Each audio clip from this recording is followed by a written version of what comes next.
dear beloved, Boss Mike, Cervera!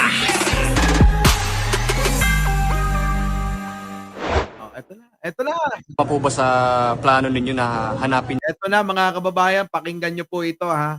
Pakinggan nyo maigi tong sasabihin ni Direktor Santiago. Oh, mahalaga to ha. Oh, pasok, Direktor. Matapang ka, labas ka dito, Aleka. Ibig sabihin, Director, kasama po ba sa plano ninyo na hanapin si Harry Roque? Yes, actually, we are on board. Minomonitor namin siya. Any intel kung nasa na siya ngayon? Baka makatakbo pa eh. Pag nalaman niya na alam namin eh. But we know. Safe to say na alam nyo kung nasan siya? Yes. Ano Patay mga ka. kaso pwede? Aba inciting to sedition, hinaaya niya ang ating mamamayan na mag-go out and mag-people power. Nako. Laking kabalbalan yan. No? Everything maaayos sa mabuting pamamaraan. Sa maayos ng pamamaraan, gumagana ang ating hustisya, gumagana ang Supreme Court. Eh, bakit ka mag-aaya ng ganyan? Those days are gone. Nagtatawag siya ng people power. Lumabas siya dito at nag-lead siya. Pumunta siya una sa EDSA at tawagin niya yung mga tao. Eh, nagtatago siya. Tapang-tapang niya. Ang laking kabalbalan yan. Mag-ingat siya. Abogado siya, alam niya yung sinasabi ko. Sana malinawan ng isip ng ating mga kababayan na itong mga ganitong klaseng tao, hindi sila leader. Mga hunghang yan. Sorry sa word. Matapang ka, labas ka dito. Kung matapang ka raw, Roque! Roque, kung matapang ka raw, lumabas ka rito. Paano ngayon yan ha? Nagkakahamunan na mga kababayan. Bakit ho kanyo mga kababayan? Marami palang sinampang kaso dyan, ano? Ha? Maraming sinampang kaso. Kaya pala ayaw nang umuwi rito. Diba? Eto, puntahan natin, balikan natin, bigyan natin ng reaction nito. Matapang ka, labas ka dito, Aleka. Oo nga, kung matapang ka, lumabas ka rito. Sabi ni Direktor, Ibig sabihin, Director, kasama po ba sa plano ninyo na hanapin si Harry Roque? Yes, actually, we are on board. alam na nila kung nasaan mga kababayan. Alam na nila. Kasi pagka nalaman pa at masabi ni Direktor, baka magtago pa yan eh. Kita nyo naman, nagpapayat ng gusto. Nakita nyo yung itsura? Sexy. Siyempre, kailangan niya pag nagtago, hindi humaharang yung tiyan eh.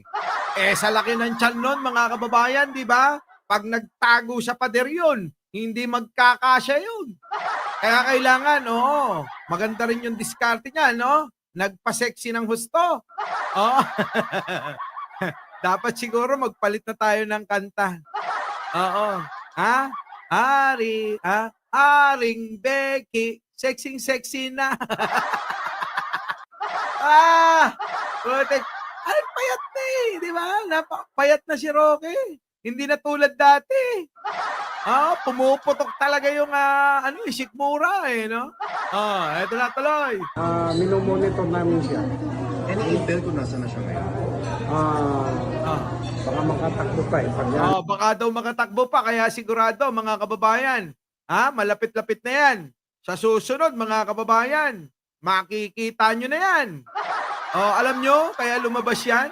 Abay umaasa na maaagaw nila ang pwesto dahil sa pagkakahuli. Kay Digunyo? Mga kababayan, malabo na yan. Lagi ko sinasabi sa inyo. Yang ginagawa nilang yan, kapaguran. Hindi na ho magtatagumpay ang alin.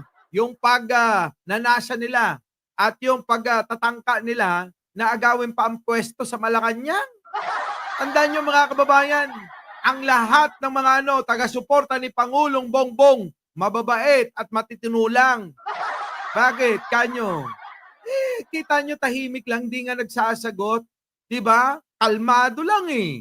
Yung mga mga taga-suporta ni Digong, abay parang mga nasasapian ng mga demonyo.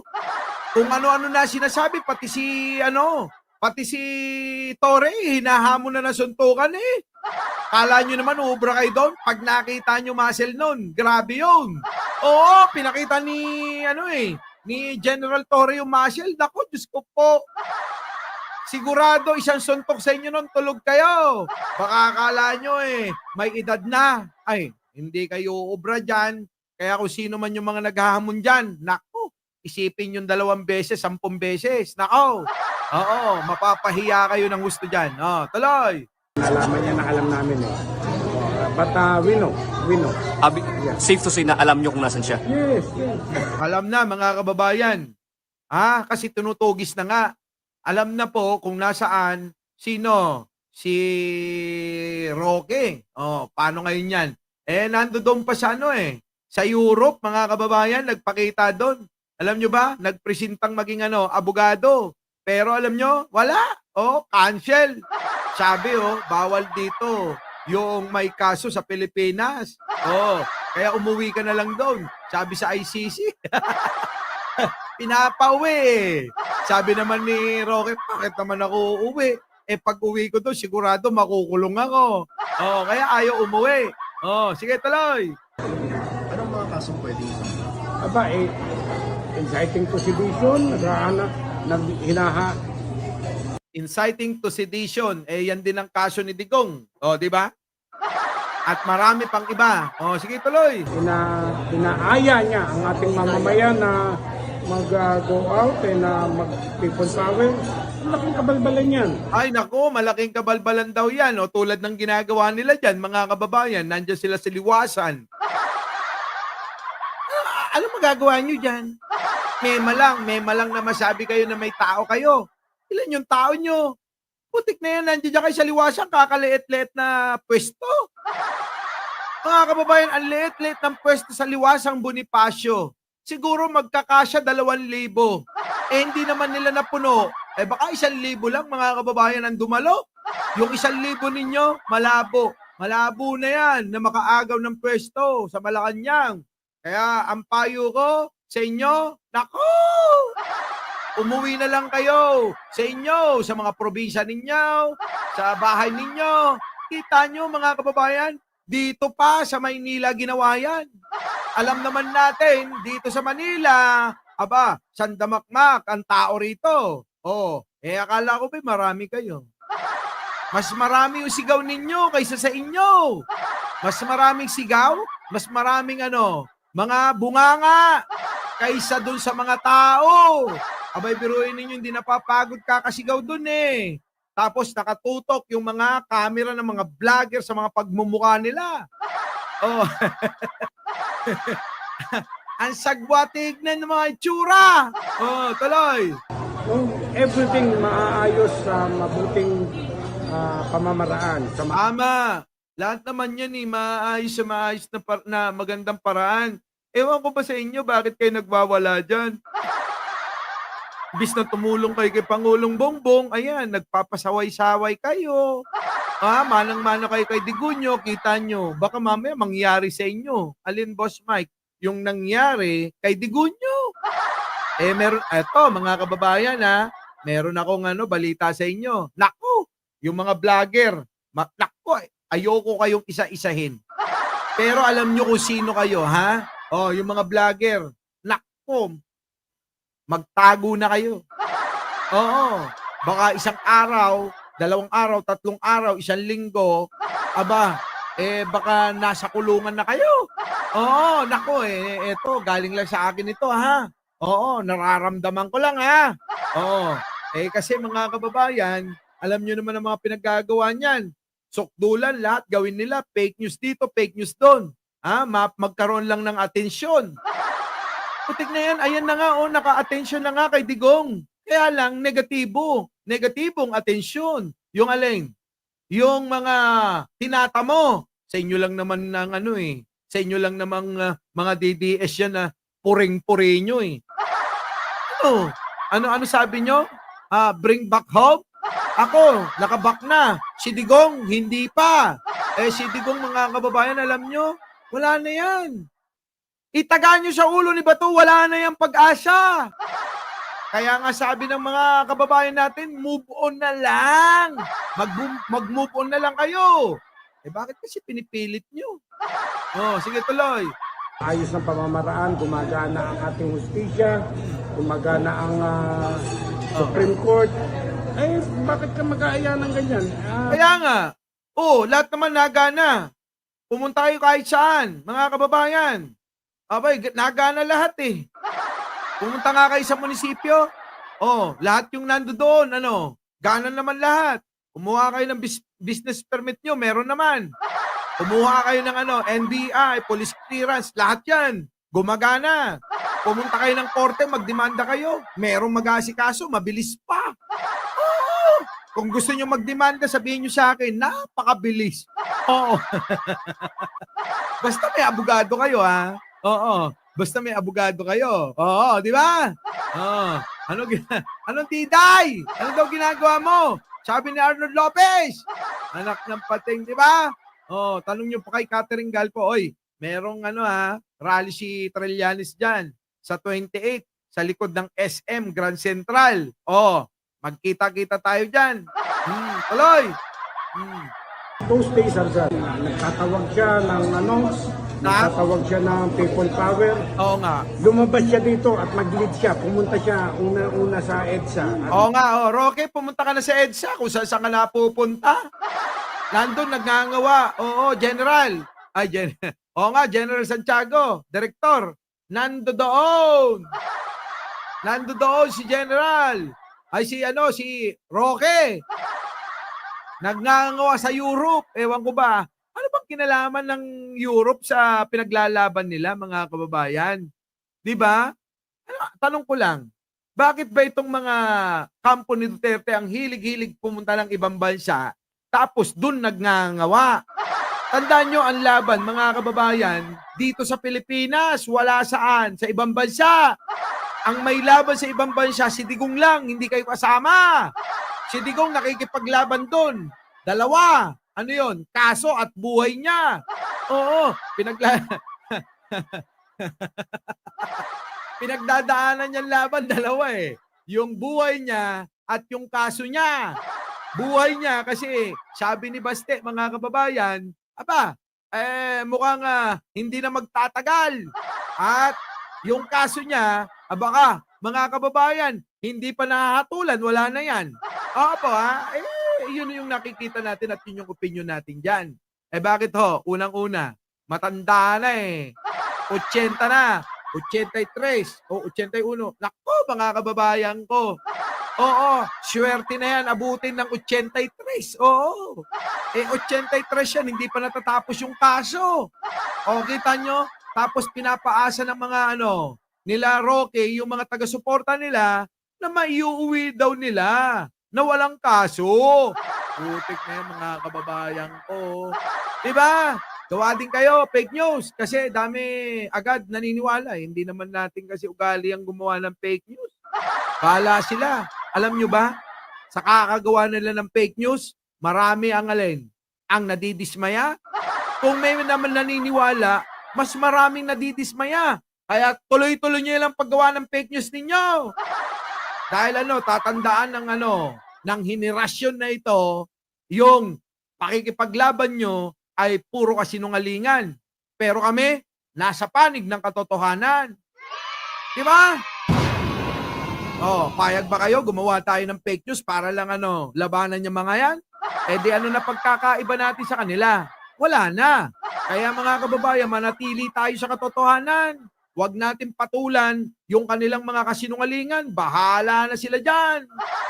Kaya nga yan napahamak. Sino? Si Sara at si Digong. Yung mga yan, yung mag-ama. Kaya yan, napahamak dahil dyan sa paggawa nila ng mga fake news nila. Diba? Sabi ni Nard, nasaan si First Lady naman. Palibasa ka, kay siguro mga DDS kayo eh. Si First Lady ayun. Abay, panay ang post saan? Sa Facebook niya. Kausap ko lang kagabi. Sabi nga niya, Boss Mike. May merong project na naman ako. Di ba? At saka may project din. Si President Bongbong Marcos. Nako! Kita nyo? Project, sinasabi sa akin. Di ba? Alam nyo kung ano project? Hindi nyo alam. Bukas tatalayin ko yan. Hindi ako naka-ready ngayon kasi galing ako ng trabaho. Alam nyo naman ako, masipag ako. Kaya mag-like na kayo. Pambira naman yan, magda2,000 na tayo. Wala pa sa kalahati yung nagla-like. Pasok! Na tawagin niya yung mga tao, nagtatago siya, tapang-tapang niya. Kaya, Ang laking kabalbalan yan. Mag-ingat siya. Abogado siya, alam niya yung sinasabi ko. Sana malinawan ng isip ng ating mga kababayan. ay nako, sarado isip nila. Kailangan asinan, sabuyan ng mga asin yan. Para para sila matauhan. Tama yung pinakita natin kaninang umaga. Kailangan sinasabuyan ng asin ang mga pagmumukha nila. Para mga kababayan, mahimasmasan. Kasi yung mga yan, hindi na magbabago. Abay, napakatagal na natin nagpapaliwanag dito. Halos maubos na nga boses natin eh. Diba? Nagbabago ba yung mga yan? Hindi! Bakit? Dahil kasi may mga kapakinabangan. Ganun yun, mga kababayan. Pasok! Na itong mga ganitong klaseng tao, hindi sila leader. Mga hunghang yan. Kita mo, mga hunghang kayo. Sino? Sino mga leader dyan? Mga hunghang daw pala eh. Hunghang pala kayo eh. Congratulations, incoming new Davao City Mayor, Carlo Nograles. Wala na ho. Sigurado na ho si Nograles dyan. Kasi madidikyo na ho si Digong. Ay sabi sa akin eh. Sabi sa akin mga kababayan nung kausap ko. Boss Mike, sigurado na si Nograles ha. Congratulate nyo na. Congratulations sa'yo. Nograles, mayor ka na ng Davao City. Alam mo na gagawin mo ha. Tulad ng pinag-usapan natin kanina. Gawin mo yun. Tuloy. I'm sorry sa aking word. Huwag ka na mag-sorry. Sorry pa si Director eh. Huwag ka na mag-sorry. Ang gawin mo, ulit-ulitin mo yan, Director, para matauhan yung mga yan. Bakit? Hindi na natatauhan eh. Di ba? Yan po mga kababayan ha. Kaya itong si Roque, nagdidelikado. Tutugisin na neto. Bakit ho kanyo? Abay, talaga namang sobra-sobra naman na. Akala ni Roque kasi, akala ni Roque basta-basta lang at okay lang ang gobyerno sa kanya. Hindi niya alam, tinatrabaho na siya. Roque, lagot ka. Kausap ko. Sabi, naku, yari ka na, Roque. Sabi sa akin malapit ka na. Malapit na si Roque, kita nyo, abangan namin yan, ha. Masaya. Marami na naman content yung mga vlogger. Roque, naku, umuwi ka na. Kung ako sa'yo, sumuko ka na. Kung gusto mo, dumaan ka pa kay Hargon. Sa kanya ka sumuko para samahan ka niya. Diba? Samahan ka namin sa Malacanang, paluhod. Ikaw nakaluhod. Kami nakahawak saan? Sa buhok mo.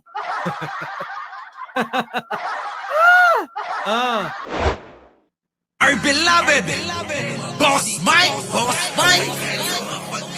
Severa.